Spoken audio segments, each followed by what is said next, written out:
Well, good morning, church. I'm sorry I'm not wearing the black suit and the blue or pink tie or whatever it may be, but thank you for your prayers for Ray. It was just one of those things that happened. I thought he was going down with malaria. Instead of that, it was blood poisoning. He's in a place in the hospital, and hopefully that episode will soon be over. So this morning, he has titled the sermon, Catch the Vision. Oh, that's right, I can look down here. Catch the Vision. Our God is able.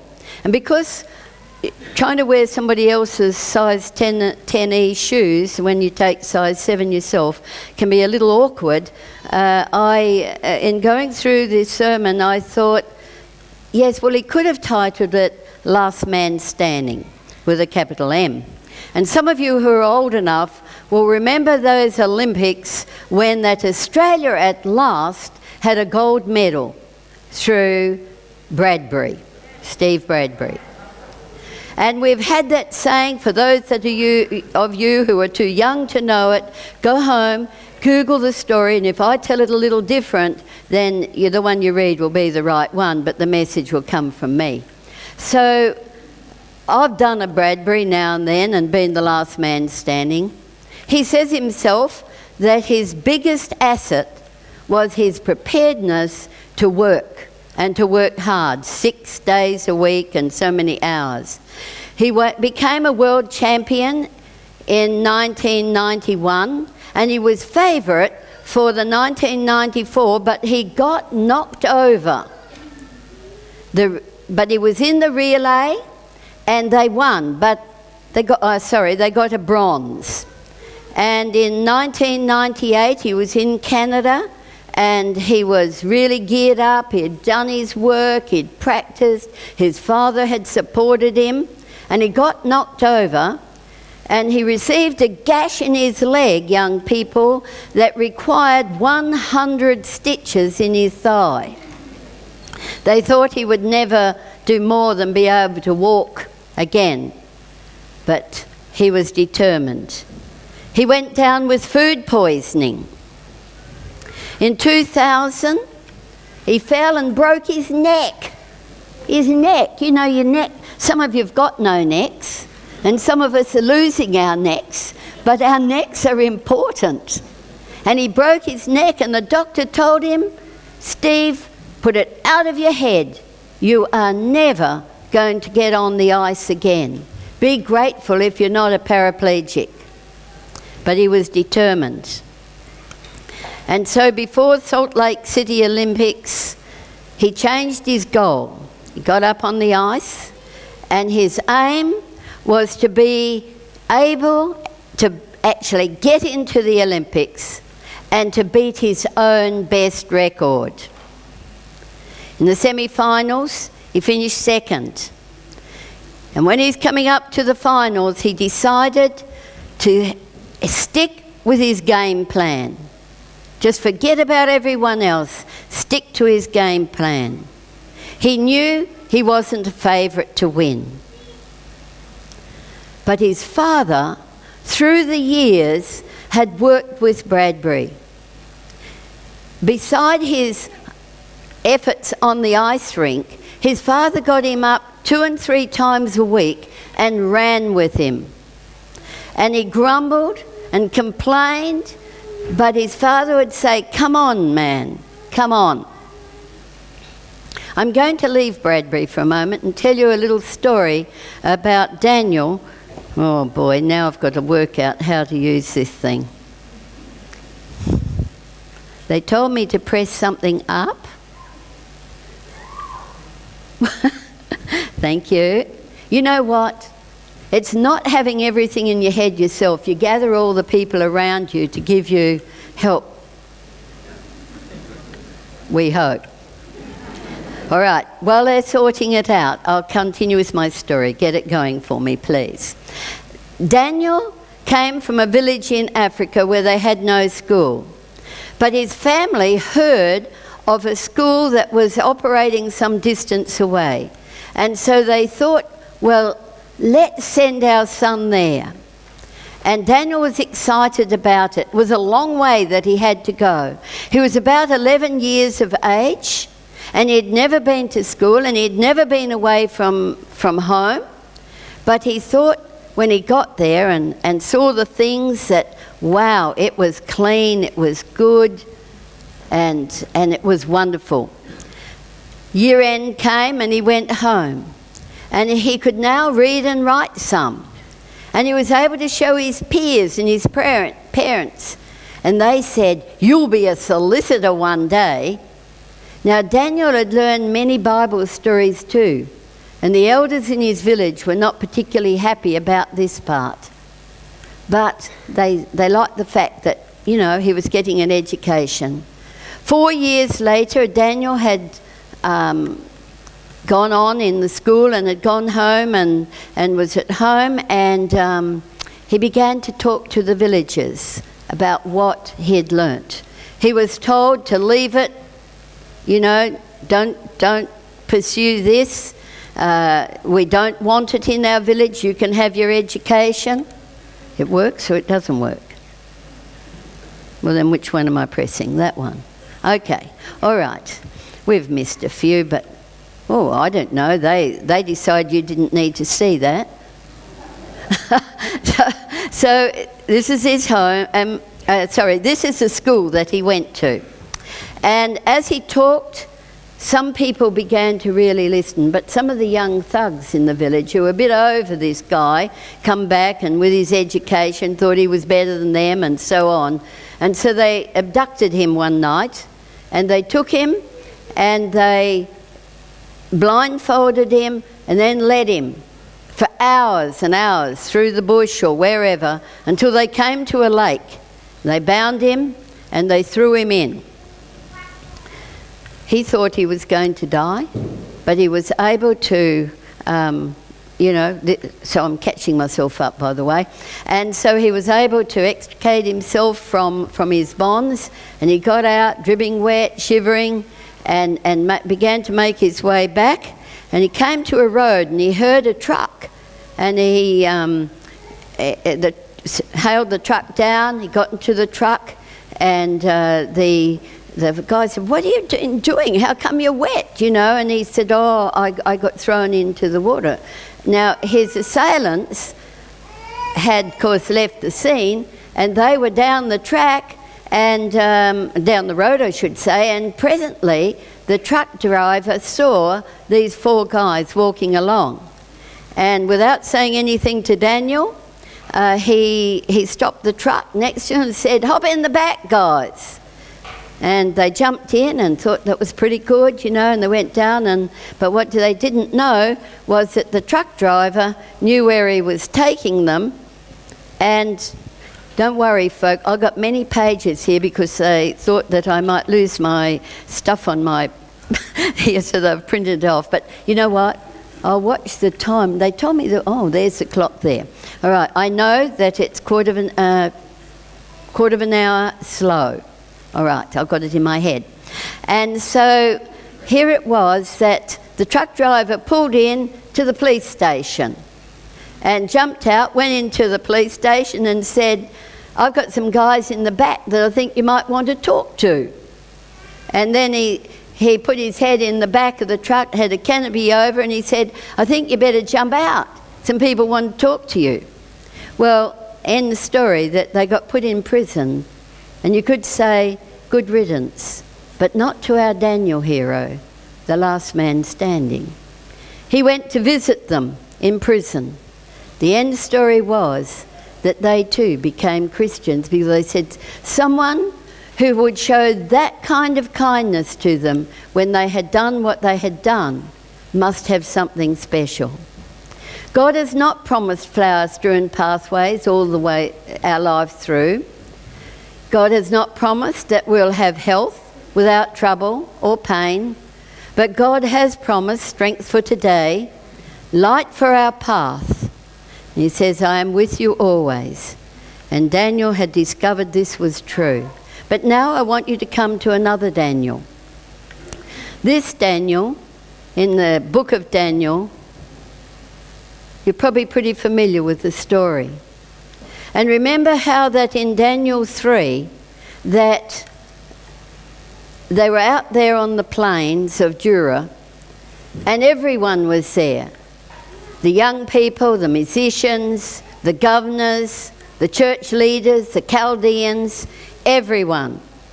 And King Nebuchadnezzar, who had made this great golden image and put it on the plain, he was definitely there.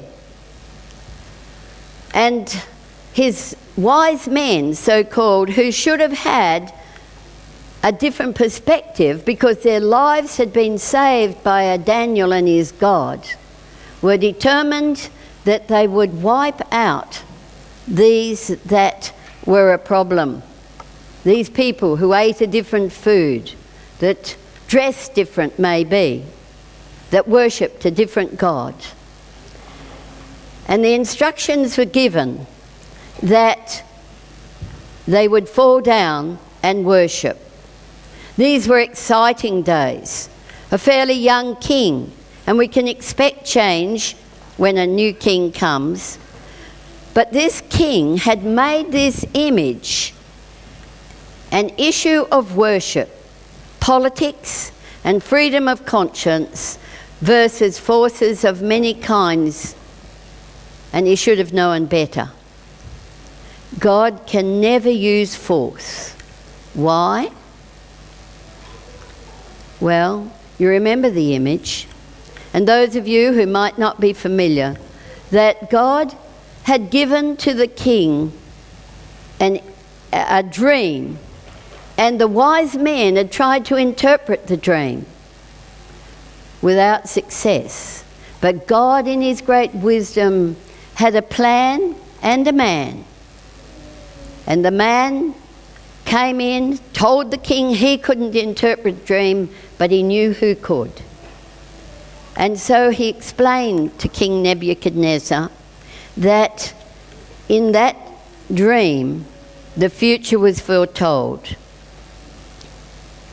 The Chaldeans answered the king and said, "There's not a man on earth who can meet the king's demand, for no great and powerful king has ever asked such a thing of any magician or enchanter or Chaldean." But I've told you, Daniel did.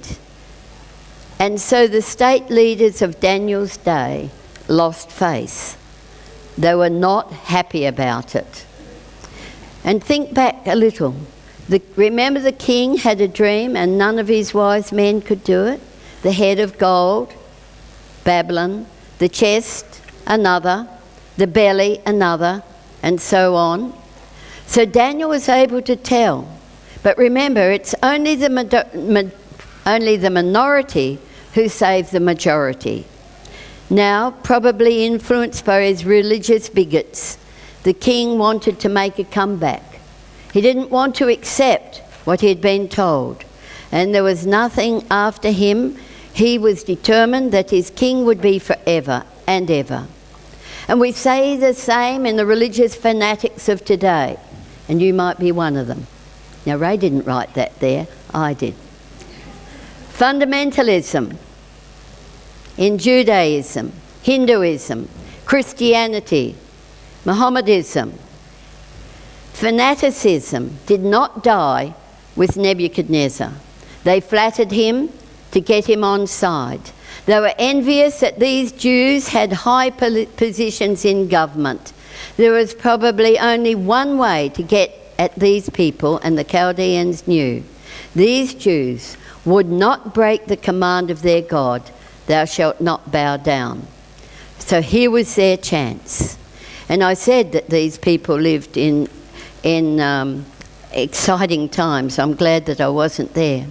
Did you know, though, that the enemy knows that truth unmixed with error is mighty to save? But when truth is mixed with error and exalts self, it is a power for evil. Our God is the same today as he was back there. And is God asking you and I to be more faithful? Did you know that I've lost my place. All right, did you, somewhere anyway, it'll come up later, or I missed it, that today, 2000, did you know that in the year 2000, there were 165 people who were martyred for the Christian faith? 165,000 that we know of. In Asia, in the Middle East, it's not very far from here.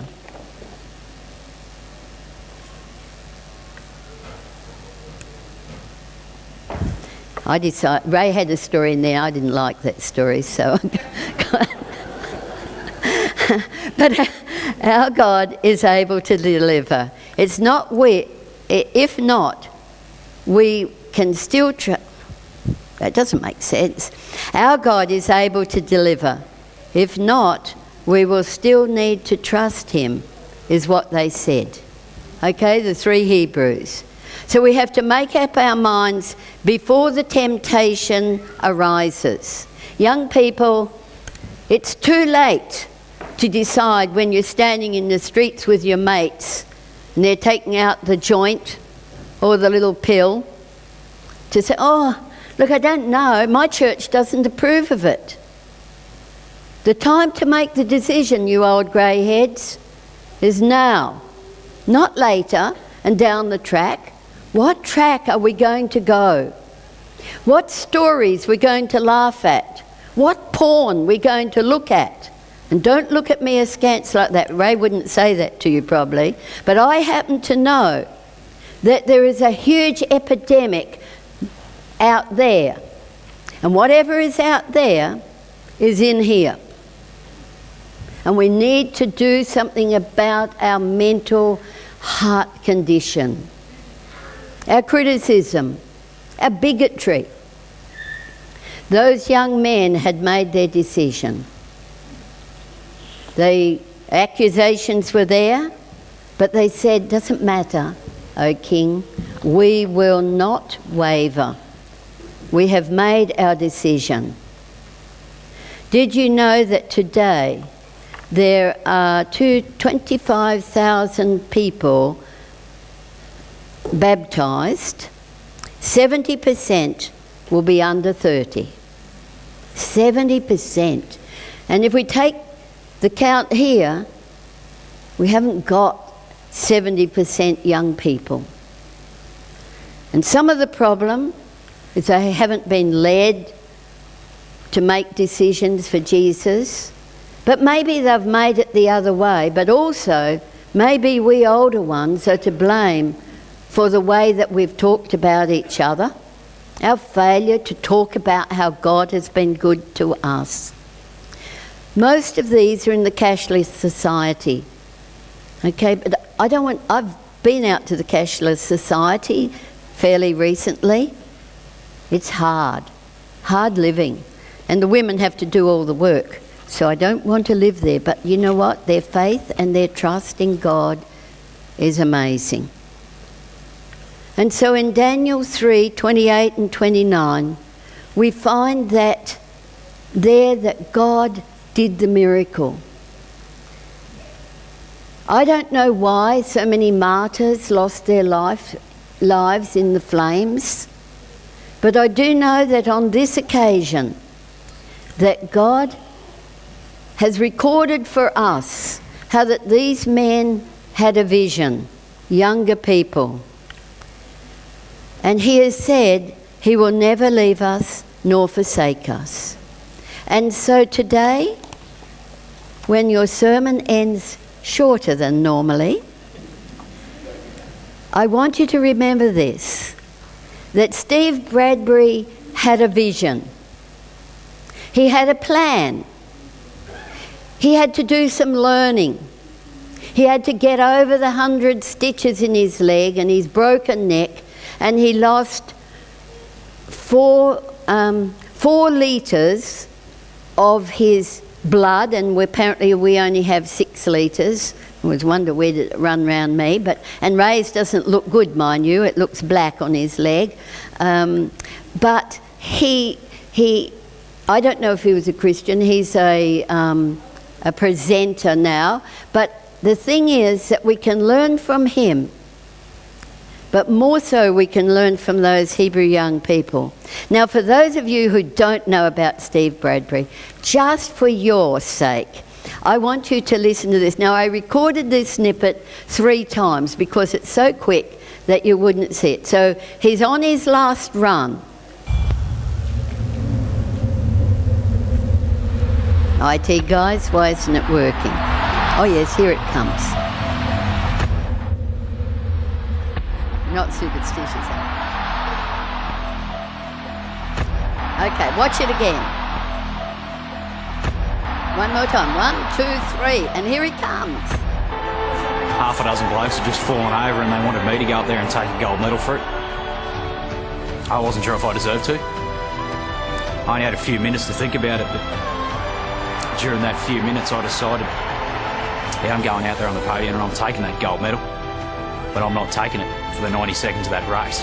I'm going to take it for the 12 years in the lead up to that 90 seconds.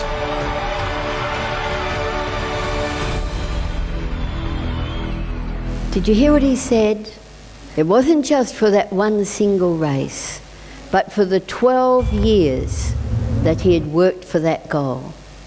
And you know what? Jesus came to the earth for 30 years for the one goal, and he was the last man standing.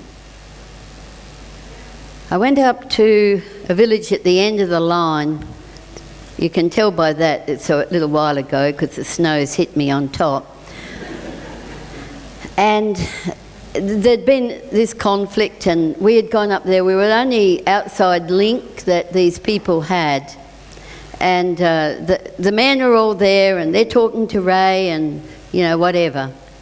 And then a man came and said, Mrs. Someone wants to talk to you. And so, so I got out and looked around and I said, who? And he said, lady. And there was a woman over to the side. And I went over and she said to me, we have something for you. And out of kind of the bushes came many, many women. And in their hand, and traditionally in that part of the country, if you're receiving a gift of, great honour, they carry it 2 hands together. So a cucumber, and they gave it to me. And they gave me all kinds of fruit and vegetables that grow up there, like ferns. We don't go around eating your bracken fern, so don't worry, or your maidenhair fern. There is a special fern. And the mound of food grew and grew. I have to keep swallowing because every time I think of it. Those women, you can't see it there because they're barefoot, but their clothes are in rags. They haven't been able to get new clothing. They probably wore their Sabbath best for that occasion. And so here they are giving me this great amount of food, which we were able to take back because nothing fresh was coming into Honiara. And as we went through the roadblocks, we gave the soldiers on the various roadblocks some food, and so they didn't, got out ready to give, so they didn't look in the back because they were trying to starve out the town. And I think of that those women gave what they had. Not a crystal bowl or something beautiful, which we might term here, but they gave what they had with love. So how can I do less to the man who was the last man standing? Let's pray. Father in heaven, we thank you for your goodness, your graciousness, your love. Thank you that these characters of old stood firm to leave us an example, an encouragement that you will never leave us, that you are able and capable, and that you want to. Amen.